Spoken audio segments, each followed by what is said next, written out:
पंचतंत्र कहानियों की कहानी। एक दफा एक राजा था। उस राजा के थे लड़के तीनों एक निकम्मे थे और तीनों जुड़वा जन्मे थे। बुद्धू एक से एक था बढ़ के, जामुन ढूंढे आम पे चढ़ के। आम मिले तो तौबा आए, गूदा फेंके गुठली खाए। और बेचारा राजा था ना, माथा पीट के रह जाता था। सोचता था बस उसके बाद राजपाट होगा बर्बाद। एक दिन एक पंडित आया, विष्णु शर्मा नाम बताया। बोला, ऐ शक्ति महाराज, ब्राह्मण हूँ पर काम न काज, क्या कोई सेवा कर सकता हूँ? राजा बोला, भिक्षा ले लो। ब्राह्मण बोला, शिक्षा ले लो। मतलब राजा चौंक के बोला। ब्राह्मण धीरे से हंस के बोला,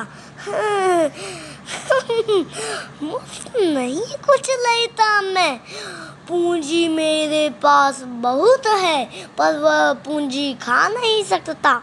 सबकी सेवा कर सकता हूँ, अपनी सेवा पा नहीं सकता। मेरे पास एक चूरन है, जितना है संपूर्ण है, बांटते जाओ तो बढ़ता है, पड़े पड़े वह घटता है। राजा ने हैरत से देखा, ब्राह्मण कुछ अजीब है यह, कहता है धनवान हूँ मैं, लगता बड़ा गरीब है यह। सोच के राजा ने फिर पूछा, बोलो ब्राह्मण क्या चाहते हो? हमसे कुछ लेना है तुमको या हमको देना चाहते हो? ब्राह्मण बोला, कल जंगल में एक अजब घटना देखी थी। घोड़ों पे चढ़ के 3 जवान तालाब किनारे आए थे। कपड़े तो उतारे सबने और तीनों खूब नहाए थे। पानी में नहीं उतरा कोई, परछाई का तन ही मलते रहे और आग जला के दूर जरा ठंडे पानी से डरते रहे। फिर तीनों बोले आपस में, अब कैसे पहुँचे गीले बदन? एक बोला, पत्तों से पहुँचो। एक बोला, मिट्टी मल लेते हैं। एक बोला, तीजा बोला, धूप में बैठो, धूप में कपड़े सूखते हैं ना। और गीले बदन सुखाने को तीनों जा धूप में लेटे थे। वे तीनों आपके बेटे थे। राजा ने माथा पीट लिया, शर्मिंदा हुआ।